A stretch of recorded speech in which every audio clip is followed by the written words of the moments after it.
በስመ አብ ወወልድ ወመንፈስ ቅዱስ አሐዱ አምላክ አሜን። እንደምን ዋላችሁ? እንደምን ሰነበታችሁ? ምሕረቱ ብዙ የሆነ በቸርነቱ የሰበሰበን እግዚአብሔር ስሙ የተመሰገነ ይሁን። የትምህርታችን ርዕስ እረፉ የሚል ነው። መዝሙር 45 ቁጥር 10 ላይ ያለ ኃይለ ቃል ነው። ክፍሉን በጸሎት መንፈስ ሆነን እናነባዋለን። አምላካችን መጠጊያችንና ኃይላችን ባገኘን በታላቅ መከራም ረዳታችን ነው። ስለዚህ ምድር ብትነዋወጥ ተራሮችም ወደ ባህር ልብ ቢወሰዱ አንፈራም። ውሆቻቸው ጮሁ ተናወጡም፣ ተራሮችም ከኃይሉ የተነሳ ተናወጡ። የወንዝ ፈሳሾች የእግዚአብሔርን ከተማ ደስ ያሰኛሉ። ልዑል ማደሪያውን ቀደሰ። እግዚአብሔር በመካከሏ ነው፣ አትናወጥም። እግዚአብሔርም ፈጥኖ ይረዳታል። አሕዛብ ተናወጡ፣ መንግስታትም ተመለሱ። እርሱ ቃሉን ሰጠ፣ ምድርም ተንቀጠቀጠች። የሰራዊት ጌታ ከእኛ ጋር ነው፣ የያዕቆብ አምላክ መጠጊያችን ነው። የእግዚአብሔርን ሥራ በምድር ያደረገውንም ተአምራት እንድታዩ ኑ። እስከ ምድር ዳርቻ ድረስ ጦርነትን ይሽራል፣ ቀስትን ይሰብራል፣ ጦርንም ይቆርጣል፣ በእሳትም ጋሻን ያቃጥላል። እረፉ፣ እኔም አምላክ እንደሆንኩ እወቁ። በአሕዛብ ዘንድ ከፍ ከፍ ላለሁ፣ በምድርም ላይ ከፍ ከፍ ላለሁ። የሰራዊት ጌታ ከእኛ ጋር ነው፣ የያዕቆብ አምላክ መጠጊያችን ነው። ያለህና የነበርክ ለዘላለም የምትኖር ቅዱስ እግዚአብሔር አብ፣ ቅዱስ እግዚአብሔር ወልድ፣ ቅዱስ እግዚአብሔር መንፈስ ቅዱስ አንድ አምላክ እናመሰግንሃለን። በችሎታ በኃይልህ በጥበብ በብርታት ሁል ጊዜ የምትኖር እግዚአብሔር አምላካችን፣ እግዚአብሔር ንጉሳችን፣ እግዚአብሔር የፊታችን ብርሃን፣ እግዚአብሔር የመንገዳችን መሪ አንተን እናመሰግንሃለን። ስለሰጠህን ስለዚህ ቀን ጌታ ሆይ ብሩክ ስምህ የተባረከ ይሁን። ለባሪያዎች ስላዘዝክልን እረፍት ስለወሰንክልንም ጸጋ በረከት ሁሉ እናመሰግንሃለን። ጊዜውን ሰዓቱን ሁሉ በመንፈስ ቅዱስ ስልጣን እንድትረከብ ማዳን ምሕረት በመካከላችን እንድትሆን አንተን እንድንሰማ በልባችንም ደግሞ እንድንገዛልህ እግሮቻችን ሁሉ ከአንተ ጋር እንዲያቀኑ የሕይወት ዘመናችን የቀረው ዕድሜያችን የተሰፈረው ቁጥራችን ሁሉ በቤትህ እንዲፈጸም አቤቱ ጌታ ሆይ እንማልድሃለን። ስለ ሁሉም ያንተ ስም ብሩክ ይሁን። በሰላም ጀምረን እስክንፈጽም ጥበቃ በዙሪያችን ማዳን ምሕረት በመካከላችን ትሁንልን። በአንዱ ልጅህ በጌታችን በኢየሱስ ክርስቶስ በእርሱ ያለ ክብር ጽን ላንተ ይገባሃል። ከእርሱ ጋራ ከመንፈስ ቅዱስም ጋራ ትክክልም ይሆን ዛሬም ዘወትርም ለዘላለሙ አሜን። እግዚአብሔር ይመስገን። ርዕሳችን እረፉ የሚል ነው። መዝሙር 45 ቁጥር 10 ላይ የምናገኘው ኃይለ ቃል ነው። እረፉ፣ እኔም አምላክ እንደሆንኩ እወቁ። እረፉ፣ እኔም አምላክ እንደሆንኩ እወቁ። እግዚአብሔር በዘመናት ሁሉ ሕዝቡን ወደ እረፍት ይጋብዛል። እግዚአብሔር አገዛዙን በሰው ላይ የሚጀምረው በማሳረፍ ነው። መንግስታት በአንድ ሀገር ላይ ጉዟቸውን ሲጀምሩ፣ ነፃ አውጪዎች በአንድ ሀገር ላይ እርምጃቸውን ሲከነዱ የመጀመሪያ ስራቸው ሰላምን፣ መረጋጋትን ማስፈን ነው። እግዚአብሔርም መንግስቱን በሕይወታችን ሲመሰርት መጀመሪያ የሚያደርገው ነገር ምንድነው ስንል እኛን ማሳረፍ ነው። ያላረፉ ሰዎችን በትክክለኛው መንገድ መምራት አይቻልም። እያወኩ እያሸበሩ የሚነዱ አሉ። የሚመሩ ግን ሁሉ ጊዜም በሰላም በእረፍት መንገድ ነው የሚመሩት። ስለዚህ እግዚአብሔር የሚመራን አምላካችን በመሆኑ በሕይወታችን ስራውን የሚጀምረው በእረፍት ነው። እረፍት የሰው ልጆች ሁሉ የተጠሙት ታላቁ ጥማት ነው። ድሆችና ባለጠጎች አንድ አይነት የሆነ የምግብ ፍላጎት ላይኖራቸው ይችላል። የዳቦ ሂሳብ ቢቀንስ መላው የሰው ዘር ላይደሰት ይችላል። ምክንያቱም የሁሉም የሰው ልጆች ጥያቄ ዳቦ አይደለም። የቤት ዋጋ ቢቀንስ ሁሉም የሰው ልጆች ላይደሰቱ ይችላሉ። መንግስታት ቢለዋወጡም ሁሉም የሰው ልጆች ላይደሰቱ ይችላሉ። ምክንያቱም የሁሉም የሰው ልጆች ፍላጎት ያ ላይሆን ይችላል። የሁሉም የሰው ልጆች ፍላጎት ግን ምንድነው ስንል ማረፍ ነው። ሰዎች ኖረው የሚመኙት አንድ ነገር አለ። ሰርተው የሚመኙት አንድ ነገር አለ። ሮጠው የሚመኙት አንድ ነገር አለ። እሱ ካልተገኘ ድካም፣ ጥረት፣ ውጣ ውረድ፣ እሴት ሁሉ ዋጋ ላይኖረው ይችላል። እሱ እረፍት ነው። ቤት ተሰርቶ ጣራ ከሌለው ቤት ሊሆን አይችልም።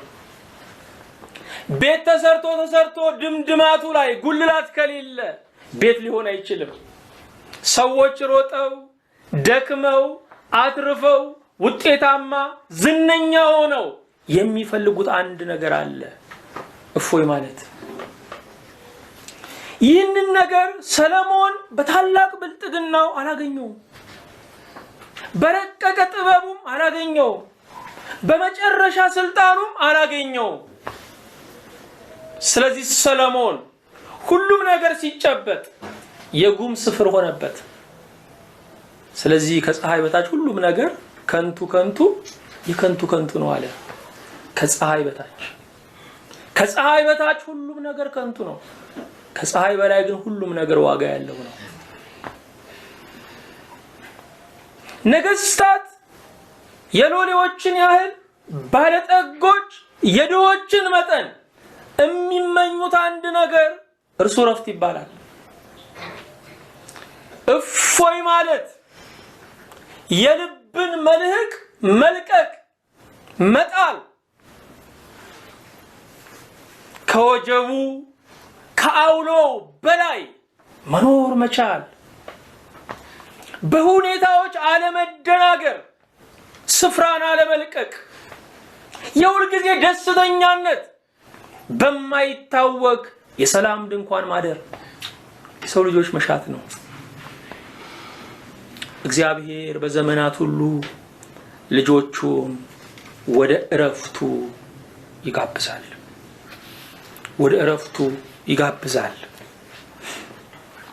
በእርግጥም የሚያሳርፍ እግዚአብሔር ብቻ ነው። በዚህ ዓለም ላይ እንዲሆኑልን የምንመኛቸው ነገሮች የሚያሳርፉ አይደሉም፣ ተጨማሪ ኃላፊነቶች ናቸው። ያላረፈ ሰው ሸክሞችን በጨመረ ቁጥር ሁከቱ እየበዛ ነው የሚመጣው። ማረፍ ግን የዚህን ዓለም ሸክም ለመሸከም ትከሻ እንደልዳለ ያደርጋል። ማረፍ በሁኔታ ላይ የተመሰረተ አይደለም።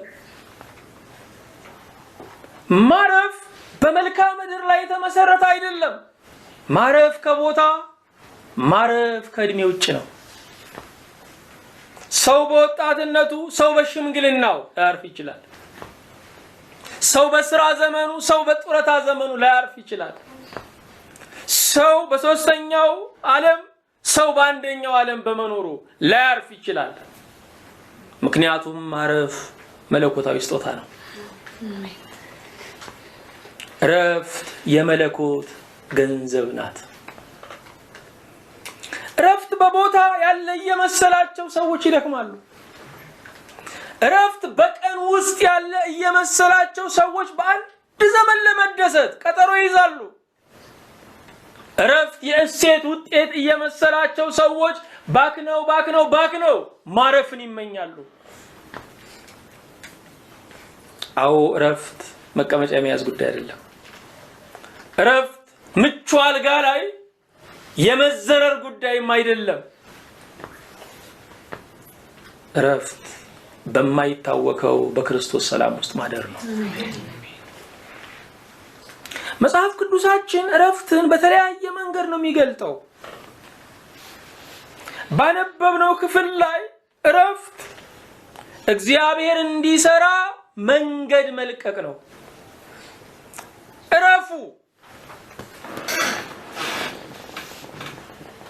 እረፉ እኔም አምላክ እንደሆንኩ እወቁ፣ በአሕዛብ ዘንድ ከፍ ከፍ ላለሁ። እግዚአብሔር አሕዛብ ሁሉ የሚደነቁበትን የማያምኑ ሳይቀር የሚገረሙበትን የኛን ስራ የሚሰራው ከማረፋችን ቀጥሎ ነው።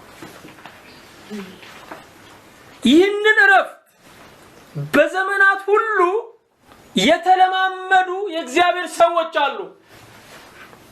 አዳምን አስቡ። ረዳት የሚያስፈልገው ሰው ነበረ። ረዳቱን ግን ያገኘው በማረፉ ውስጥ ነው። ሔዋን የንቃት ውጤት አይደለችም፣ ለእግዚአብሔር የማሸለብ ውጤት ነች። ለእግዚአብሔር ማደንዘዣ ራሱን ሰጠ። ሲነቃ ያገኘው ባዕድ ነገርን አይደለም፣ የአካሉን ክፋይ ነው። እግዚአብሔር ሲሰራ የሚሰጠን ነገር እንደ ባዕድ የምንመለከተው አይደለም፣ አካላችን መሆኑ የሚሰማን ነው። እግዚአብሔር ሲሰራ የሚሰጠን ነገር ከፊት ለፊታችን የሚያቀርብልን ነገር አባል አይደለም፣ አካል ነው። አብርሃም ብዙ ዘመን ነቅቶ ነበረ። ጉልበቱ ነቅቷል፣ አይምሮው ነቅቷል። ፍጹም ሲያርፍ ያንን ማደንዘዣ ሲወጋ በ100 ዓመቱ ልጅ አገኘ። እኛም እግዚአብሔርን በነቃንበት ነገር የውጤቱ ክብር ለማን ይሆናል? እግዚአብሔር ምስጋናውን በሽርክና አይወስድም። ብቻውን ተአምራት የሚያደርግ የእስራኤል አምላክ ይባረክ ነው የሚለው። ይህ ብቻ አይደለም። ኢዮብን ታስታውሱ እንደሆነ መከራው፣ ፈተናው ጥያቄ ሆኖበታል። መከራውና ፈተናው ለእርሱ ብቻ አይደለም፣ ጠቢባን ለነበሩት ሰዎችም፣ ጠቢባን ለነበሩት ባልንጀሮችም ጥያቄ ሆኖባቸዋል። የሁሉም ነገሮች መልሶች እኛ ጋር የሉ። ለአንዳንድ ጥያቄዎቻችን መልስ ስናጣላቸው ተስፋ አይደለም የምንቆርጠው፣ ሰው መሆናችንን ነው የምናውቀው። ሰው ማለት አቅሙ ብቻ ሳይሆን ዕውቀቱ የተወሰነ ፍጡርም ነው። ለዚህ ነው አንተ ታውቃለህ የሚሉት ወላጆቻችን። ብዙ የማይገቡን ነገሮች አሉ፣ አንተ ታውቃለህ። መንፈሳዊ መሆን ማለት በእግዚአብሔር ዕውቀት ማረፍ ነው። እሱ ያውቀዋል። እሱ ያውቀዋል ማለት ደግሞ እሱ ያውቅልኛል ማለት ነው። በዛ ውስጥ ማረፍ ነው። ስለዚህም በኢዮብ ቁስል ላይ ብዙ ምርምሮች አካሄዱ። ወገኖች፣ የሰው ቁስል ለምርምር ይመቻል። የራስ ቁስል ነው የሚያስጮህ። የሰው ቁስል ለምርምር በጣም ቀላል ነው። የምንወዳቸው የመጽሐፍ ቅዱስ ክፍሎች ለሰው ሲጠቀሱ በጣም ነው የሚያምሩት። ጠላትን ውደድ እንዴት ደስ ይላል ለሰው ሲመክሩት። ሲኖሩት ግን ወዳጅን መውደድም ይከብዳል።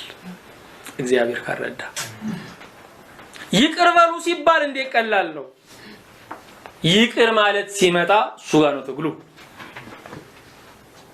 በጦር የተወጉ ሰዎችን ተው ማለት ቀላል ነው። በጦር ለመወጋት ስንታሰብ ይቅር አልልም ስንል ግን ለኛ ከባድ ነው። አዎ የኢዮብ ቁስል ፈላስፋ አደረጋቸው፣ ምሁራን አደረጋቸው። ወገኖቼ ምርምር በጣም መልካም ነው። ጥበብ በጣም መልካም ነው። በሰው ቁስል ላይ ባይሆን ግን ጥሩ ነው። ሁሉም ሐሳባቸውን ሰጡ። ኢዮብም ለነሱ መልስ ሲሰጥ ከእግዚአብሔር መንገድ እየወጣ መጣ። በቁስላችን ለሚመራመሩ መልስ ስንሰጥ ከእግዚአብሔር መንገድ እየወጣ ነው የምንመጣው። እነኚህ ሰዎች ግን በእነሱ አስተሳሰብ እያጽናኑ ነው። ማጽናናቱ ግን ማቁሰል ሆነ። ወይ የሰው ልጅ ፍቅሩን አያውቅበት፣ ጠብን አያውቅበት፣ ማጽናናትን አያውቅበት። እግዚአብሔር ብቻ እሱን ያውቃል። እግዚአብሔር ብቻ ማጽናናት ያውቃል። እግዚአብሔር ብቻ ማፍቀር ያውቃል። ስለዚህ ሁሉም ከአንዱ ከዛ ከቀጭኑ መንገድ ወጡ። የእግዚአብሔር መንገድ ሰፊ አይደለም ወገኖቼ፣ በጣም ጠባብ ነው። በቅጥነተ ሕሊና የምናገኘው ነው።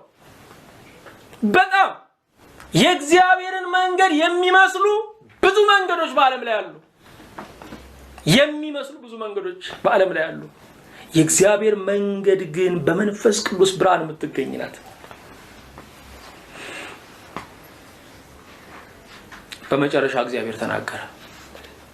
እግዚአብሔር ያንን ሁሉ ፍልስፍና በፍልስፍና አልናደውም። እግዚአብሔር ያንን ሁሉ የጥበብ ቃል በናረ የጥበብ ቃል አልመለሰውም።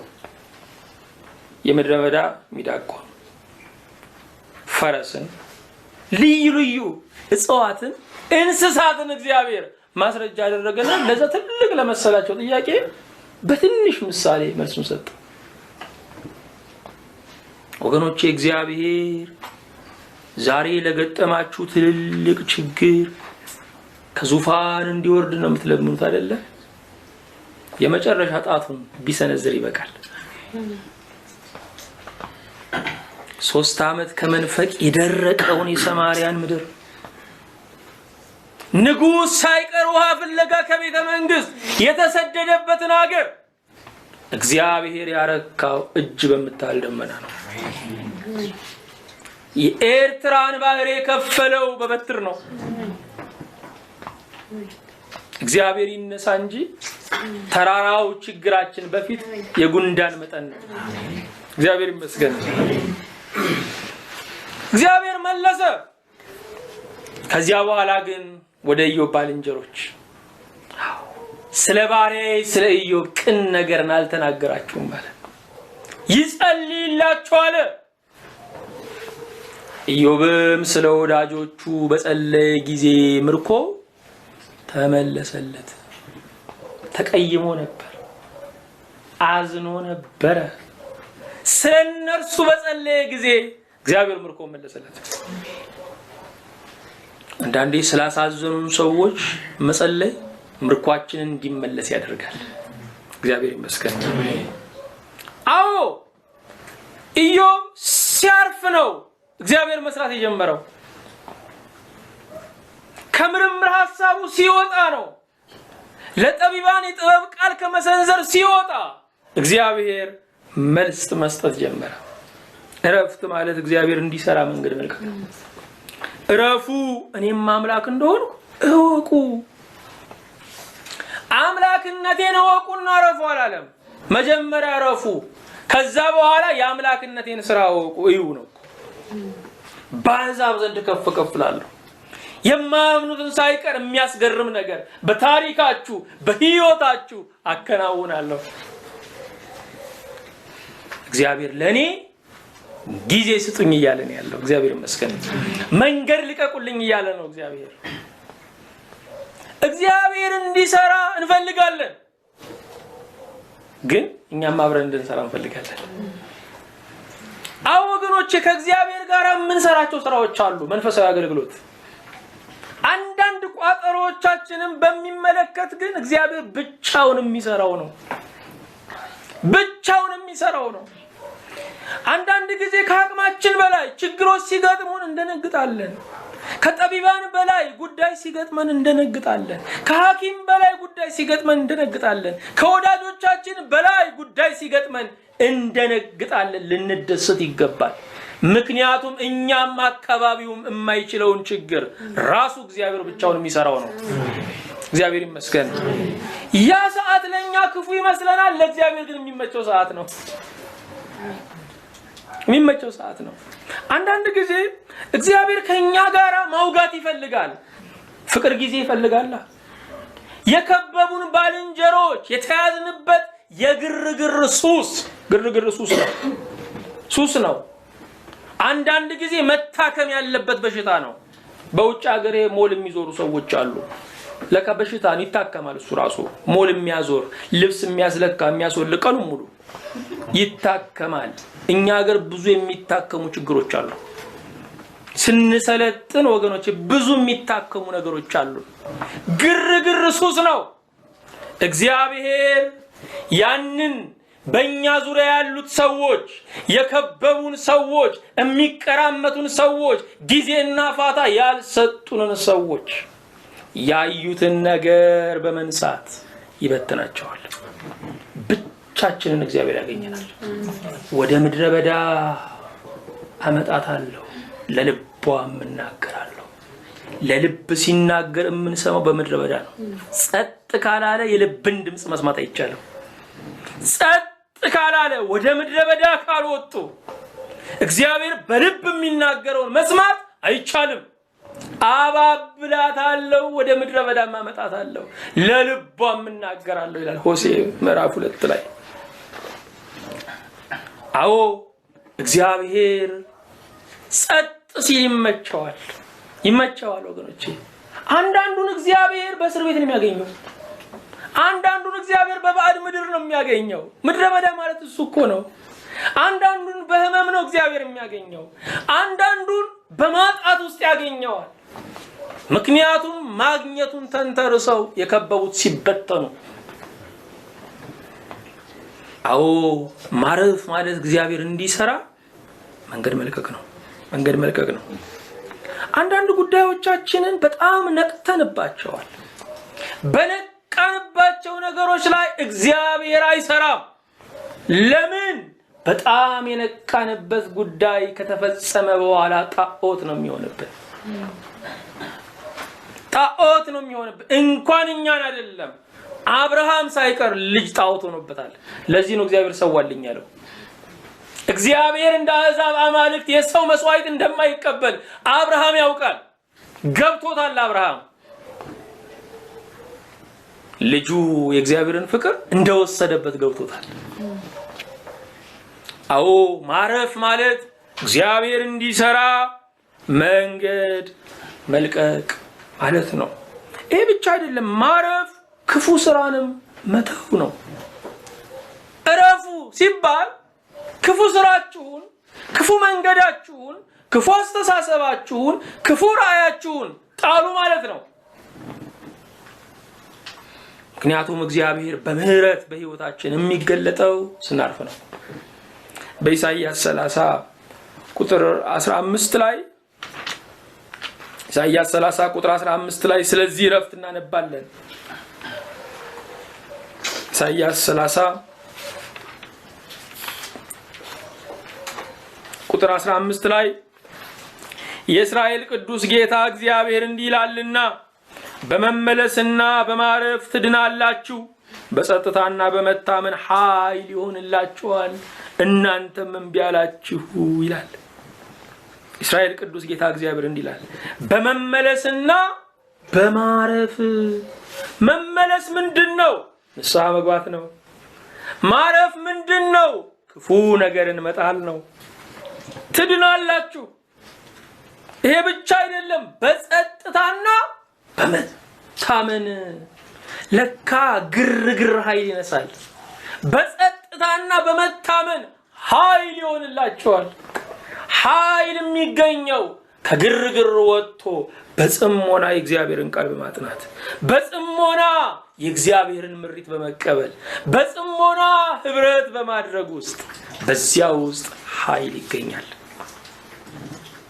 ስለዚህ ማረፍ ክፉ መንገድን መተው ነው።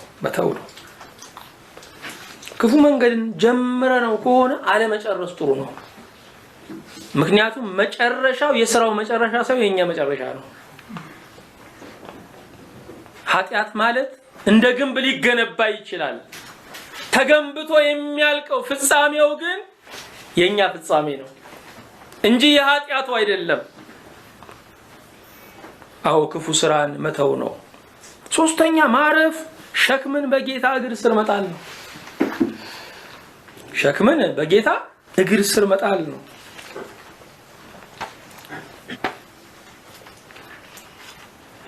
በማቴዎስ ወንጌል በምዕራፍ 11 ቁጥር 28 ላይ እናንተ ደካሞች ሸክማችሁ የከበደ ሁሉ ወደ እኔ ኑ እኔም አሳርፋችኋለሁ። እናንተ ደካሞች በድካም ላይ ሸክም የተጫናችሁ፣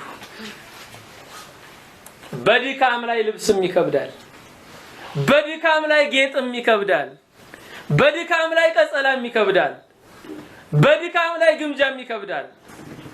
እናንተ ደካሞች ሸክም የከበዳችሁ ወደ እኔ ነው። ብትበሉም አትደሰቱ፣ ብትጠጡም አትረኩ፣ ብትለብሱም አትደምቁ፣ ብታገኙ ተመስገንም አትሉ። እናንተ ደካሞች ሸክም የከበዳችሁ የውስጥ ረሃባችሁ ያልታወቀላችሁ ወደ እኔ ነው።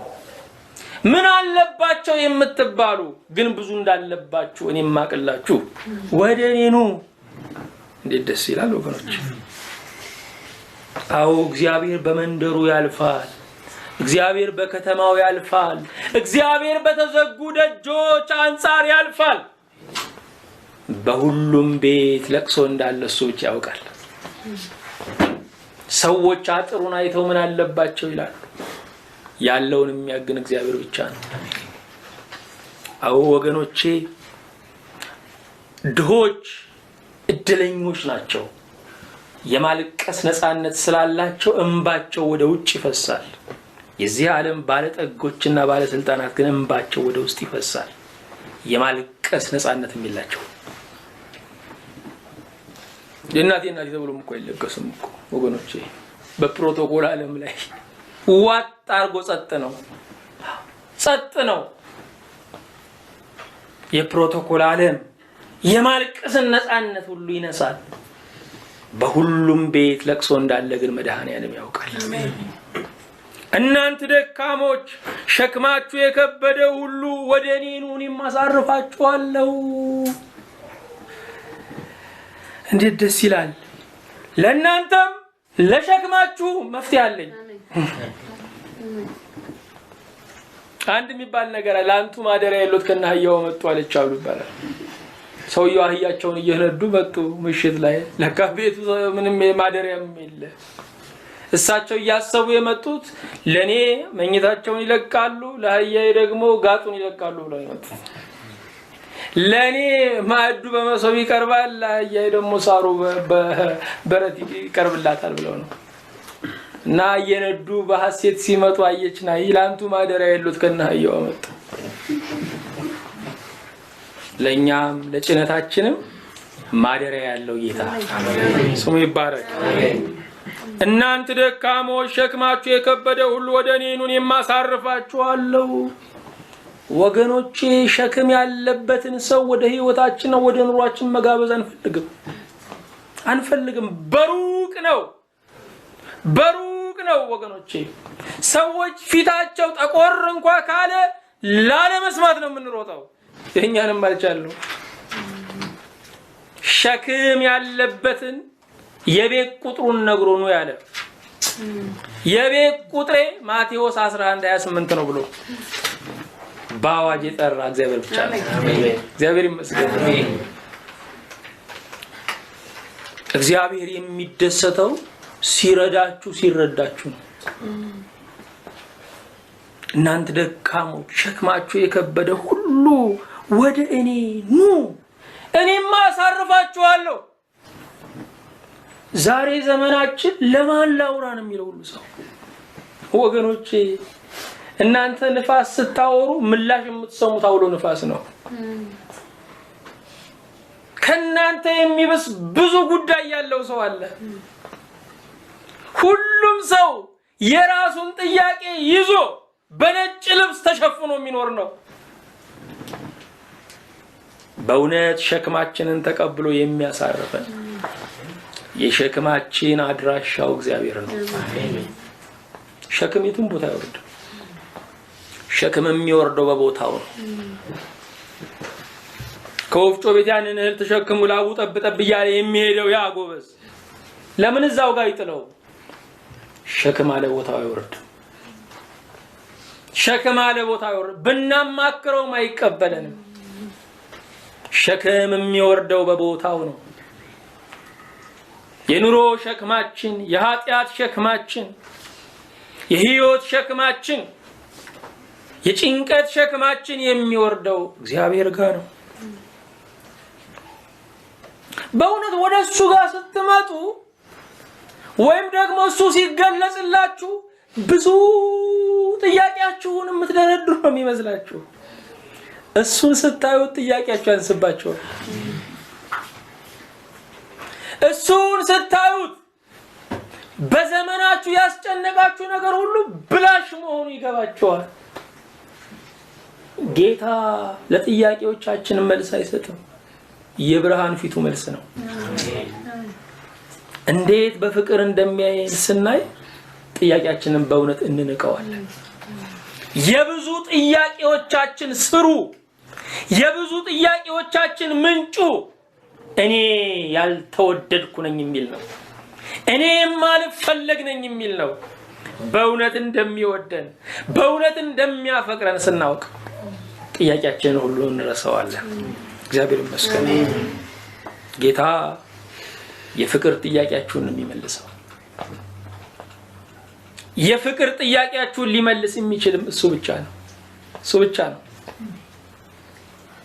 እንዴት ደስ ይላል! ካልዘራችሁበት ማጨር ትፈልጋላችሁ? የራሱን ፍቅር፣ የራሱን አካል፣ የራሱን ስጋና ደም በቀራንዮ ዘርቶ ዛሬ በእምነት ጨዱ ያለን እሱ ነው። ስሙ ይባረክ። እናንተ ደካሞች ሸክማችሁ የከበደ ሁሉ ወደ እኔ ኑ የማሳርፋችኋለሁ። ደካሞች ናቸው። እንደገና ደግሞ ሸክሙ አግብጧቸዋል። ይሄ ሸክም እስካልወረደ የማረፍ ምኞት ቢኖራቸው፣ ያማረ ወንበርና አልጋ ቢኖራቸው ማረፍ አይችሉም። ወገኖቼ ወንበር አያሳርፍም። ሰው ሁሉ ተቀምጦ ልታዩት ትችላላችሁ፣ በልቡ ግን ቆሟል። አልጋ ላይ ተኝቶ ነው የምታዩት። ሰውን ሁሉ እየሄደ ነው ያለው። ግማሹ ከላ ጥሷል፣ ግማሹ አገር ለቆ ወጥቷል። አዎ እረፍት የሚለካው በተሰበሰቡ እግሮች ሳይሆን በተሰበሰቡ ሐሳቦች ነው። ይሄ ሰውነታችን ቁጭ ባልን ቁጥር እንዲዝል ሆኖ የተፈጠረው፣ በተንቀሳቀስን ቁጥር እየዳበረ አቅሙ እየጨመረ ነው የሚመጣው። ማረፍ መተኛት አይደለም። ማረፍ ክርስቶስን ወደብ ማድረግ ነው። እግዚአብሔር ይመስገን። እናንተ ደካሞች ሸክማችሁ የከበደ ሁሉ ወደ እኔ ኑ እኔም አሳርፋችኋለሁ። እንዴት ደስ ይላል ወገኖች! ሸክማችንን ይቀበላል፣ ቦታው ያስቀምጠዋል።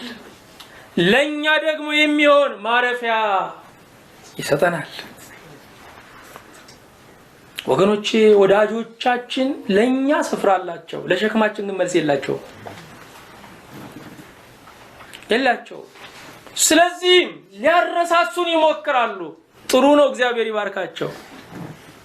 ሊፈውሰን የሚችለው ግን ሸክማችንን የሚረከበው ጌታ ነው። እግዚአብሔር ይመስገን። አዎ አንዳንዴ ተጽናንተን እኮ የምንገባው ለዛው ጥያቄያችን የራሱን መልስ አግኝተን አይደለም፣ በሌላ ጉዳዮች ተዘናግተን ነው። ጌታ ግን ለኛም ለሸክማችንም መፍትሄ አለው። እናንተ ደካሞች ሸክማችሁ የከበደ ሁሉ ወደ እኔ ኑ እኔም አሳርፋችኋለሁ። ቀንበሬን በላያችሁ ተሸከሙ። ሸክም ያወርዳል ግን ሸክም ይሰጣል። ሰው ከሸክም ነፃ መሆን የለበትም። አንዳንድ ጊዜ ከልጅነቴ ጀምሮ ስንገላታ ነው የኖርኩት። ከልጅነቴ ጀምሮ የቤተሰብ ኃላፊነት ላይ ነው የወደቀው። የልጅነቴን ጊዜ ሳላጣጥም ነው ያለፈው። እንደ ጓደኞቼ ሁሉ ሲጫወቱ ጨዋታ ሳያምረኝ ያደግኩት እንላለን።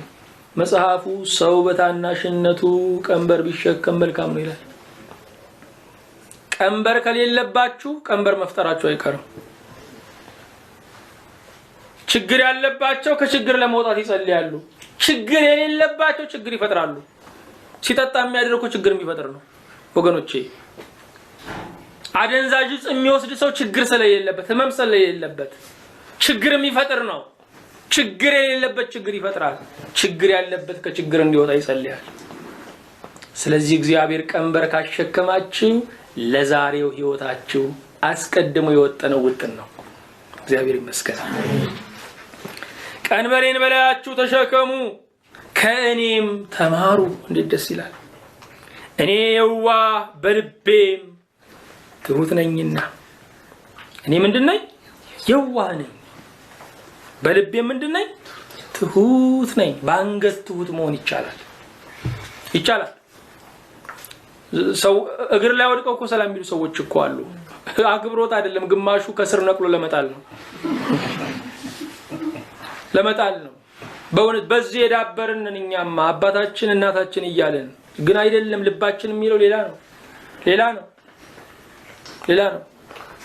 የአባቶችን ቆሻሻ ያልነካው ቀሚሳቸውን እያራገፉ የሚከተሉ አሉ። ግን ዞሮ ሲሉ ቆሻሻ ይቀባሉ፣ ጭቃ ይለጥፋሉ። በልቤ ትሁት ነኝ። የልብ ትህትና የልብ ጉዳይ ነው። የአንገትና የጉልበት ጉዳይ አይደለም። ሽብርክ ማለት አይደለም። ትህትና መገለጫ ሊሆን ይችላል። ጥሩ ነው። ለነፍሳችሁም ረፍት ታገኛላችሁ። ቀንበሬ ልዝብ ሸክሜም ቀሊል ነው። ልዝብ ነው አይልጥም፣ ቀሊል ነው አያጎብጥም። የኔ ሸክም እግዚአብሔር ይመስገን። አዎ የኃጢአትን ሸክም ጌታ ያወርድና የምስክርነት ሸክምን ይጭንብናል። እግዚአብሔር የበደልን ሸክም ያወርድና የአገልግሎት ሸክም ያስቀምጥብናል። ዘፈንን ስለተውን ብቻ በእግዚአብሔር ፊት ክቡራን አይደለንም። እግዚአብሔር ያዘምረናል። ስድብን ስለተውን ብቻ እግዚአብሔርን እናከብረው፣ ቃሉን እንድናውጅ ያደርገናል። ቀንበሩ ወርዶ ቀንበር መተካት አለበት። የትላንት የኃጢአት ወጪዎች አሁን የጽድቅ ወጪ መሆን አለባቸው። ትላንት ለኃጢአት የመደብነው ጊዜ አሁን ለጸሎት መዋል አለበት። እዚህ ጋር ሲመጣ ችግር አለብን። ሳይደወልልን ነው በኃጢአት ገበታ ላይ እንገኝ የነበረው። የጽድቅ ላይ ግን ባስታዋሽም እንሰንፋለን። የምን ጉዳይ ይመስላችኋል ወገኖች? የምን ጉዳይ ይመስላችኋል? ከህይወታችን ይልቅ ሞትን የማክበር ጉዳይ ነው። ያንን ሞት አክብረነዋል፣ ህይወትን ግን አላከበር ነው። ማረፍ ሸክምን በጌታ እግር ስር መጣል ነው። አራተኛ ማረፍ በክርስቶስ ጽድቅ መተማመን ነው። ዕብራውያን 4ን ስታነቡ ስለ ረፍት ነው የሚያወራው። እንደ ቁጥር 3ን ባነብላችሁ እኛ ሲያመንን ወደ ረፍቱ እንገባለን ይላል። በክርስቶስ የሚገኝ ረፍት ማርና ወተት የምታፈሰዋ ምድር የማትሰጠው ረፍት ነው። በክርስቶስ የሚገኘው ረፍት ሰባተኛው ቀን ሰንበት የማትሰጠው ረፍት ነው። በሱ ጽድቅ ፎይ እንላለን። የጽድቅ ቋታችንን ከፍተን ብንጠብቀው ጠባይልም ወገኖች፣ ጠባይልም። የሱን ጽድቅ ስናስብ ግን ፎይ እንላለን። ቸርነቱ ስንል ፎይ እንላለን። ምሕረቱ ስንል ፎይ እንላለን። የመኖር ምስጢር ያለው በቸርነቱ ነው። በቸርነቱ ነው። ህዝባችን ሁሉ እኮ የሚለው እኮ በቸርነቱ ነው አይደለም የሚለው? አዎ በቸርነቱ እሱ እኮ ነው። በቃ ሌላ ነገር የለም። በቸርነቱ ነው ማረፍ። በዚህ ባስለቃሽ ዓለምም በቸርነቱ ነው የምንኖረው። በዚያ በፍጹም ዓለምም በቸርነቱ ነው የምንኖረው። ማረፍ በሱ ቸርነት ፎይ ማለት ነው። እግዚአብሔር ይመስገን። አምስተኛ ማረፍ የዚህን ዓለም ጉዞ ከጌታ ጋር መፈጸም ነው። በራእይ 15 ቁጥር 13 ላይ ራእይ 15 ቁጥር 13 ላይ ራእይ 14 ይቅርታ ራእይ 14 ቁጥር 13 ላይ ከሰማይም ከእንግዲህ ወዲህ በጌታ የሚሞቱ ብፁዓን ናቸው፣ መንፈስ አዎን ከድካማቸው ያርፉ ዘንድ ስራቸውም ይከተላቸዋል ይላል ብለህ ጻፍ የሚል ድምፅ ሰማሁ ይላል። በጌታ የሚሞቱ ምንድናቸው? ብፁዓን ናቸው። ልብ አድርጉ። ያለ ጌታ ከመኖር በጌታ መሞት ብጽዕና አለው። መታደል ነው። መታደል ነው። ከድካማቸው ምን ይሉ ዘንድ ያርፉ ዘንድ። ይህ ዓለም የድካም ዓለም ነው። የድካም ዓለም ነው ወገኖቼ፣ የድካም ዓለም ነው። ብዙ ነገሮች ያደክሙናል። እንደዚህ የሚያሳርፍ የእግዚአብሔር ቃል ባይኖር ኖሮ ምን እንሆን ነበር ወገኖቼ? ምን እንሆን ነበር? እንደ እግዚአብሔር ያለ እንደዚህ በነፃ የሚያጽናና አምላክ የት ይገኛል ወገኖቼ? ተስለን የገባ ነው ስራችን ያደክመናል።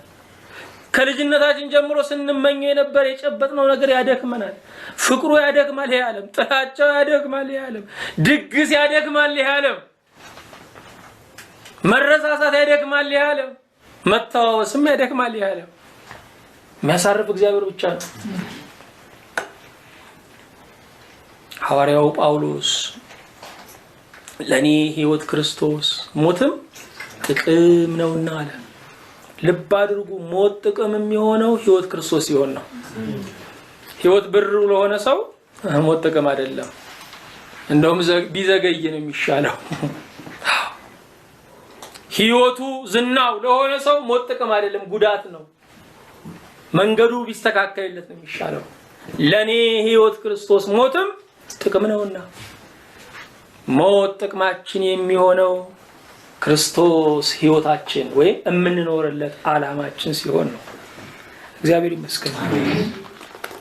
ጥሩ መዝሙር 45 ረፉ እኔም አምላክ እንደሆንኩ እወቁ፣ በአሕዛብ ዘንድ ከፍ ከፍ እላለሁ፣ በምድርም ላይ ከፍ ከፍ እላለሁ ይላል መዝሙሩ። ትምክህት ሲሰበር እግዚአብሔር መመኪያ እንደሚሆን የሚናገር ነው። መዝሙር 45 ሶስት ቁም ነገሮች ይዟል። የመጀመሪያው ትምክህት ሲሰበር እግዚአብሔር ምን ይሆናል? ትምክህት ይሆናል።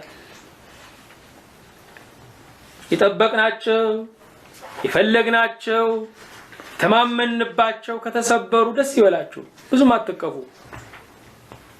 እግዚአብሔር የማይሰበር የሃይማኖት ምርኩዝ ነው። ወገኖች ሻማን በነፋስ ይጠፋል፣ መቅረዝም ዘይት አልቆ ይቆማል፣ ፀሐይም በመምሸት ይጠልቃል። ፀሐይ ጽድቅ ክርስቶስ ግን የማይጠልቅ ነው። እግዚአብሔር ይመስገን። መዝሙሩ ትምክህት ሲሰበር ራሱ እግዚአብሔር መመኪያ እንደሚሆን የሚናገር ነው። ይሄ ብቻ አይደለም። እግዚአብሔር ይሰራል፣ ግን እኛ እስክናርፍ ይጠብቃል።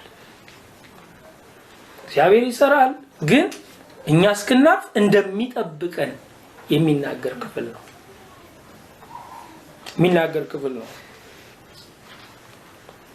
ለእግዚአብሔር አንዳንድ ነገሮች መተው አለብን። ሁሉንም ነገር ለእግዚአብሔር መተው አለብን።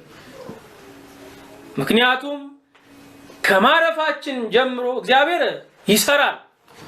በጣም በሚደንቃችሁ ሁኔታ ልባችን የሚመኘውን ነገር፣ የምንሻውን ነገር ያገኘን ሲመስለን 5 ደቂቃ ለመጸለይ እንኳን ፈቃደኞች አይደለም ወገኖች። 5 ደቂቃ እስክትጸልዩ የሚያልፍ በረከት ካለ ከእግዚአብሔር አይደለም። ይሂድ። ሰይጣን ድንጋዩን አንስቶ ወርቅ አድርጎ ያሳየናል። ከመታመናችን ስንንሸራተት በዛው ድንጋይ ይመታናል። ሰይጣን በሚመስሉ ነገሮች የዳበረ ነው። ሰይጣን መንግስቱን የመሰረተው በእግዚአብሔር መንግስት ትይዩ ነው። በእውነቱ ፊት ለፊት አርቲፊሻል ነገር፣ ሰው ሰራሽ ነገር፣ ቅብ ነገር ያዘጋጅልናል። አገኘው ስንል ግን ሌላ ነው። ስለዚህ በብዙ ነገሮች ላይ እግዚአብሔርን መጠበቅ አለብን። አርፈን መጠበቅ አለብን። እግዚአብሔር ይርዳን።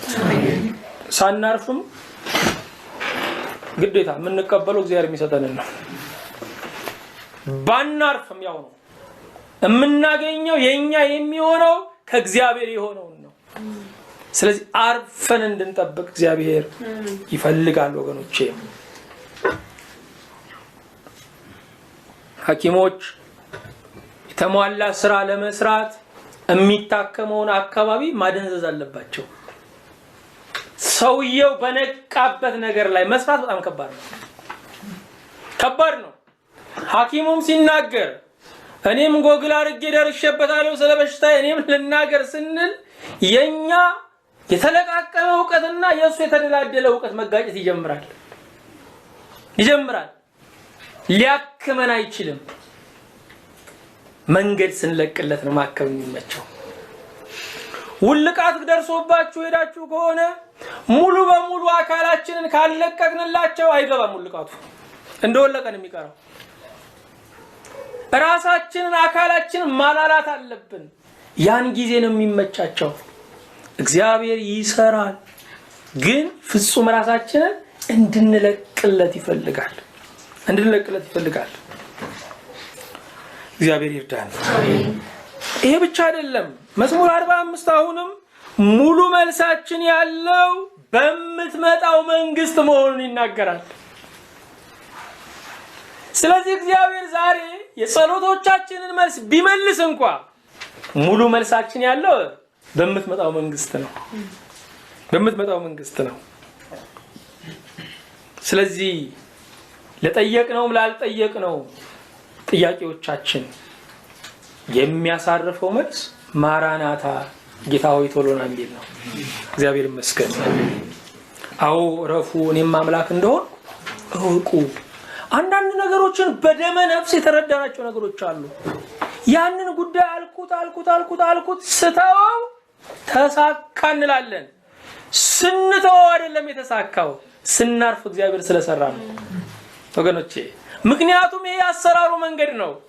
እረፉ እኔም አምላክ እንደሆን እወቁ ብሏል።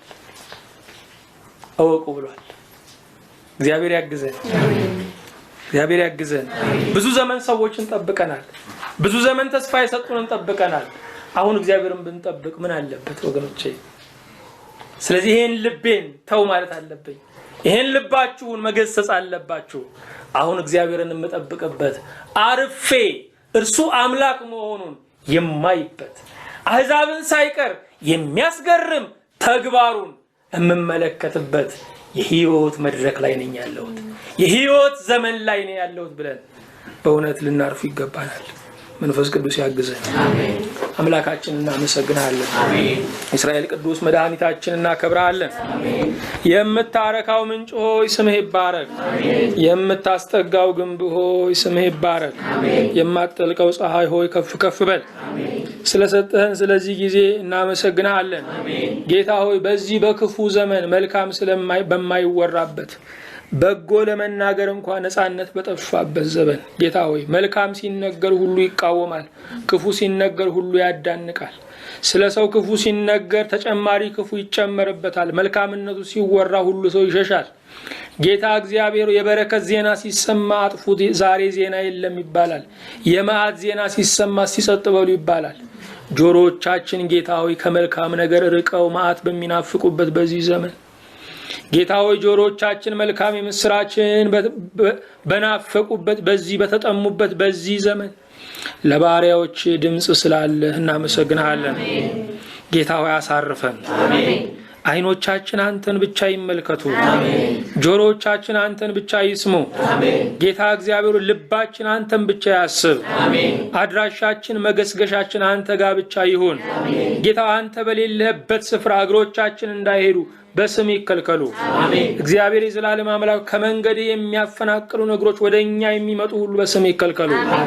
ጌታ እግዚአብሔር አንደበታችን የክብርህ መገለጫ፣ ጆሮቻችን ያንተን ዝና ማጣጣሚያ ይሁንልን።